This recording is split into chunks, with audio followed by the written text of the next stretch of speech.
If you're experiencing frequent episodes of hiccups, you need this water and you need this right here. You need some stretching, just like this. One, just stretch, just go for it. You need also to jump on the treadmill. If you don't have a treadmill, just do brisk walking. Certain foods that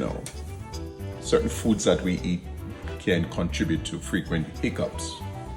So check on, monitor what you eat and see the reaction, see how your body reacts.